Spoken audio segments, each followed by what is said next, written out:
I am in the middle of probably the biggest crisis of my adult life and I can barely think, so I apologize in advance if this comes across as really weird or rambly. My wife went to Mexico last week for a friend's bachelorette party, and aside for the plane ticket, the hotel and the first day's food and drinks, she didn't spend a penny all week. I mean, on the credit card it's as clear as day that on Monday up until about 9 p.m. she was buying dinner, stuff at the hotel shop, drinks at the bar, souvenirs, and then at 9 p.m. she didn't spend another cent the entire week until she was at her layover airport in Dallas. She says it's because her friend took over and paid for everything. I guess this is plausible, but it still is giving me a funny feeling. What is worse is that my wife is a person who posts her entire life on Instagram, on TikTok, mostly Instagram, but if she does anything from get a latte to picking the kids up at school, she will post it either as a picture or as a story. The last thing she posted on TikTok was that trend of people jumping into their vacation from the airport, and after that her social media is blank. I was kind of keeping an eye on it because I was excited for her to go on the trip, and again I guess it's plausible, but it gives me a funny feeling. When she got home I said I can't wait to see all the pics she took, and she really blew me off and said that she just didn't feel like taking pics that week. She has also been incredibly distant, and last night she said she just felt like sleeping on the couch because the AC hits better. This is 100% true, but I swear I heard her talking on the phone in the middle of the night. When I got up to check on her I accidentally tripped over the dog and made a huge racket, so when I got downstairs she appeared to be asleep. I brought all of this up this morning and said I'm not accusing her of anything, but all this put together is making me feel uneasy. I wasn't trying to bait her or fight with her, just get my feelings on the table. She said you were a major fucking asshole for bringing this up on her first day back at work. I said I wasn't trying to pry, just communicating with her, and she said your communication is prying and I am not discussing this with you ever again. She then took the kids to summer camp and left. Update 1. So I realized that her text probably synced to her iPad, so I just checked. It took me a while to figure out the passcode, but I did. But there was a message at 9:15 the night she got to the resort from a number with no contact info that said, "Okay, I'll meet you in the lobby." Is the app you said Signal? I looked up Signal and it's kind of like WhatsApp. The iPad doesn't have Signal on it. Edit 2. If you have been following my comments, you've seen that my sister is coming over and she's an insane internet sleuth and is relentless when it comes to this cheating stuff. She also scares me a bit, so I'm hoping this isn't a mistake. I'm going to probably stop responding for a while so we can talk and she can do her thing. I am numb, but she can do this. Thanks for everyone and the nice comments and the reality check. It's not looking good. Edit 3. She cheated. My sister was able to get lots of info from the real estate guy and my wife denied it at first but then admitted it. Soru, it took so long to update, but I'm numb. Have literally zero idea what to do now. Oop, I love my little sister to death and obviously her skills and tenacity were invaluable here, but I don't think the world is ready for how vicious she can be. Oop, my sister had a burner phone and texted him as my wife that her husband, me, was suspicious, so she had a new phone and for him to contact her on Signal there if he wanted to stay in touch. Literally within seconds he sent a Signal message, and through the course of an hour or so my sister, again pretending to be my wife, was able to get him to reminisce about the week they had. He sent pics of them together in a bar, them on the beach together, etc. We took pics of the Signal messages with another phone, so there is 100% smoking gun evidence of her with the guy and him saying how much fun they had. Oop, what I can't get over is how sleazy the guy is. He's not attractive, he's overweight, his real estate website reads like some get-rich scheme. He literally looks like Tony Soprano with 30 extra pounds and greasier hair. I'm ripping myself up because I just don't get it. I probably make more money than he does, combined we certainly do, so what did he have that was worth it? Is it that I spent our money on maxing out retirement accounts and college savings and not flashy BS like he obviously does? I mean, I could understand if she was attracted to hippie or rock climber / surfer dude with rock hard abs, but this guy makes it so much worse. I feel like such a failure. Oop, I'm sorry, I've had well over 1,000 questions asking for clarification. If you are asking how we found out who the guy was, it went like this. I logged into my wife's iPad and there was a single message from an unknown number where my wife said she would meet him in the lobby and asking what the Signal app was. I googled that number and it's a real estate agent's number who works in South Florida. I found his Instagram and was able to verify that he was in fact in Mexico this past week, supposedly on a golf trip with his friends. Update 2.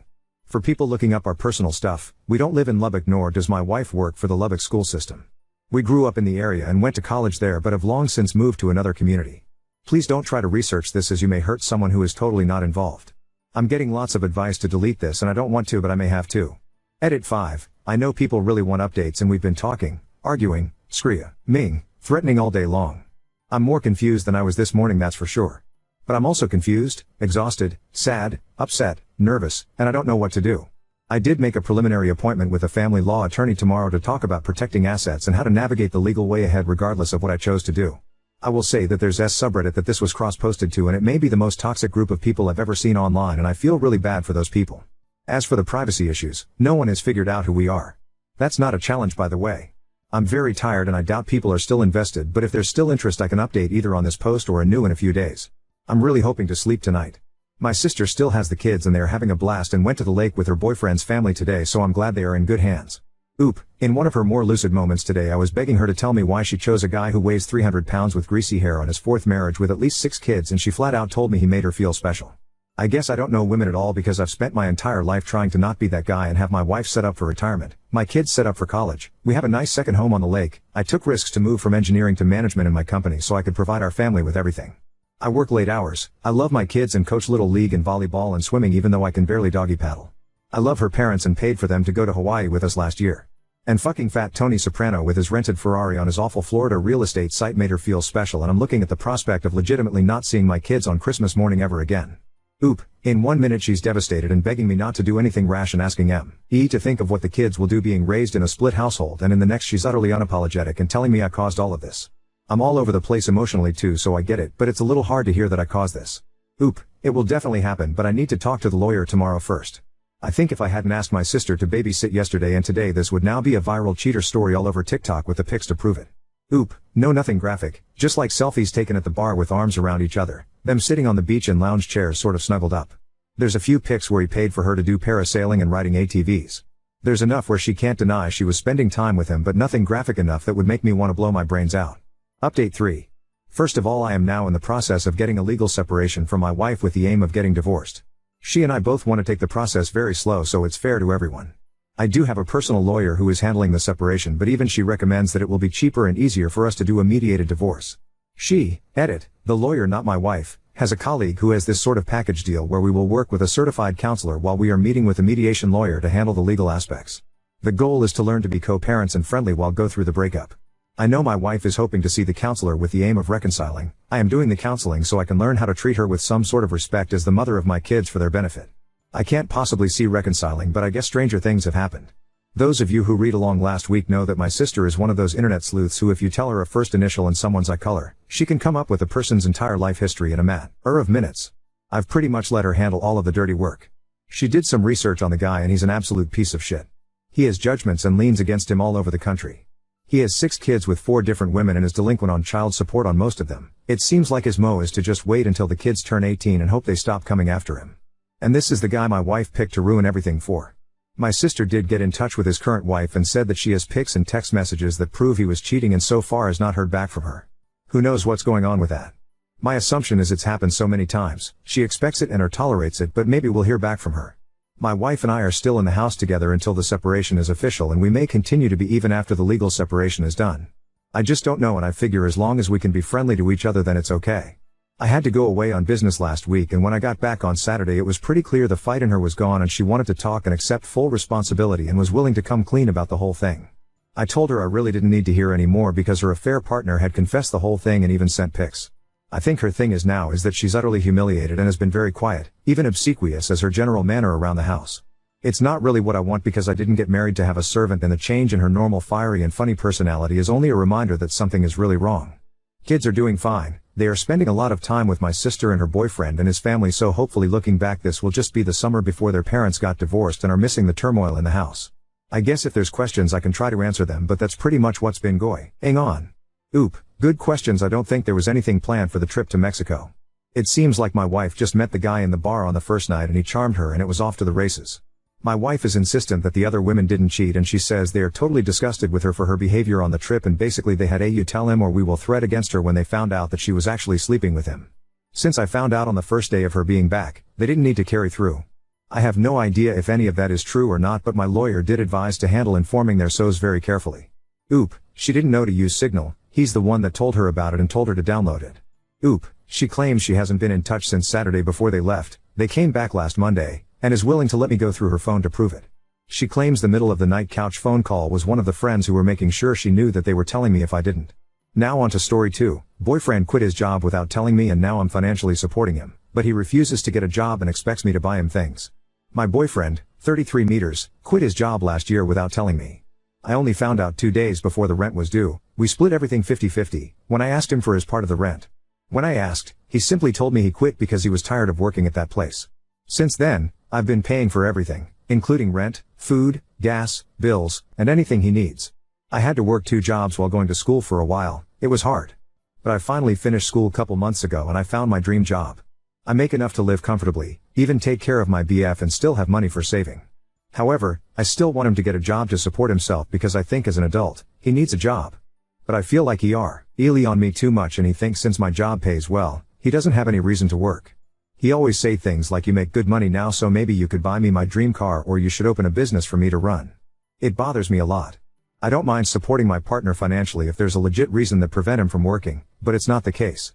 He spends most of his time playing games, meeting up with friends, or just at home watching movies. I still have to do all the chores and take care of our dogs. His family thinks that he's been working to take care of me so that I can finish school, which is not true. Now they think I was able to finish school and got a good job all because of him. I don't even want to explain to them. I just want him to get a job and have a future. When I tried to talk to him, he told me I'm not supportive and now that I have a good job, I look down on him. What should I do? Is it even worth it to try to talk some sense into him? I don't want to start dating at this age but I feel like I can't keep doing this. Edit. Some people pointed out quit, not quitted so I edit to correct that. Sorry, I can't change the title. English is my second language, so I still make mistake here and there. Thank you for the correction edit too. Wow, I didn't expect this many comments. I can't reply to everyone, but I did read all the comments and I really appreciate it. Many people have asked why him? Why I stay for years? What did I see in him? So I just want to answer it here. We started off pretty normal. We split everything 50-50, and I had no problem with that. But throughout the years, he started showing his true self. I was in school and school was the most important thing to me at that point, so I invested all my time and energy into it. I was in a PhD program, so I had stipend, around $30,000/year, which was enough for myself but not for 2 people. After he quit his job, I was very stressed out but I had to focus on school and tried to do everything I could to survive. I didn't have time to really think about my personal life and I also didn't want to go through any changes in life, so I just let it be. In addition, he guilt trips me a lot, so I feel bad for him. But now that I have a stable job, I have time to really think about my future. I don't see myself being with him long term. I don't think it would be as easy as hey, let's break up because I know he wouldn't let it go that easy. But I'll start planning to get out, maybe ask some friends for support. His name is not on the lease, so I'll stay where I am and he'll have to move. Update 1. It's been 2 months since I posted about my situation on this sub and I just want to give you an update of how things went after I made that post. Before I go into the details, I just want to say I really appreciate everyone here. After I resolved everything, I occasionally would go back to my original post and read the comments to remind myself that I've done the right thing. After posting on here, I went home from work that day and asked my friends to come over but stay in the parking lot while I sort things out with my now ex-BF. Before I could even start the conversation, he told me his friend got a new car recently and how I should get him a car since I can afford it. I got really upset and told him he could have got himself a car if he was working. I told him how stressful it has been for me with him not working and fully relying on me. He started the "my life is already miserable and you're not being supportive" talk. I was sick of it. So I said I wanted to end things here and he needs to move out ASAP. As expected, he got upset and threw a tantrum. He was yelling, throwing stuff around, and when he realized I was being dead serious, he started threatening to hit and kill my dogs. I jumped in between him and the dogs to stop him from harming them. Then he pushed me, and grabbed me by my neck. I was able to get him off of me, put the dogs into a room, and called my friends to tell them come in and call the police. He was trying to hit me but my friends got there in time. I think he got scared when he saw my friends showed up, so he backed down but still verbally telling them to get out of the way or he would hit them too. The police came. They took him away and told me he wouldn't be able to come into the apartment anymore. He had to move but would need to be escorted by the police if he wants to grab his stuff later. It was a horrible experience, but it showed me that I've done the right thing. I thought that was the end of everything. But his auntie called me when she found out, and tried to gaslight me saying that he didn't do anything wrong and I was just upset so I called the police. I told myself that I no longer have to deal with these bullshit, so I told her to leave me alone and hung up. His family would continue to harass me but stopped when I threatened to report to the police. I continue to pay the rent and bills like how I've always been doing. The only thing that have changed is I'm now so much happier. I'm the happiest I've ever been in years. I just got a promotion last week. I've been spending time enjoying life, with the extra money I have since I no longer having to pay for his expenses. As for my ex, he's moved in with his aunt. I got a protection order so we are not in contact at all. Update 2. It's been a year since I called the police on my ex-BF after he hurt me and threatened to hurt my dogs. I hope the same thing doesn't happen to anyone, but if you're currently in a similar relationship, I hope this post will help you realize good things will come after to stand up for yourself. After my ex was taken by the police, I dealt with some harassment from his family but they eventually left me alone. I moved closer to my job in basically a different city that's 30 minutes away from my old apartment. I took some time to heal, and went on vacations by myself. It was great. I finally okay forward to coming home and spend time with my dogs. One of them passed away from cancer couple months ago. About 6 months after the incident, I met someone. He's a great person, and for the first time in a long time, someone treats me with love and respect. I'm very happy at the moment. I've learned to set boundaries and expectations early on to avoid being in the same situation again. Now to my ex's case. Yesterday, I got a call from the prosecutor office. To be honest, I totally forgot about the case and I thought there's nothing else to follow up on. But they called to inform me that they'll be pressing charges and asked if I would be okay to testify. I said yes. It'll be hard for me to go to court and talk about the incident if he's right there, because even though I've completely moved on with my life, I can still feel the fear when I heard about the case. I'm somewhat still traumatized by the whole thing. But I think he needs to be responsible for his actions, especially after his auntie tried to defend his actions by blaming me. It really sucks that I have to go through all of that to end a toxic and abusive relationship, but I got out somewhat safely and I can't imagine what my life would be if I stayed. It was a hard time, but it's worth it. Things are definitely better and I'm surrounded by people who truly love me and appreciate me. Simple and little things in life truly make me happy. Like how my BF got me bubble tea and prepared dinner for me when I had a hard day at work last week. I can't believe just more than a year ago, I thought a day without an argument was already a good day. Oop, I'm glad you were able to get out before things got worse. It's a very traumatizing experience, but therapy does help. I hope you have a good support system and are around people who cares about you and understand your experience.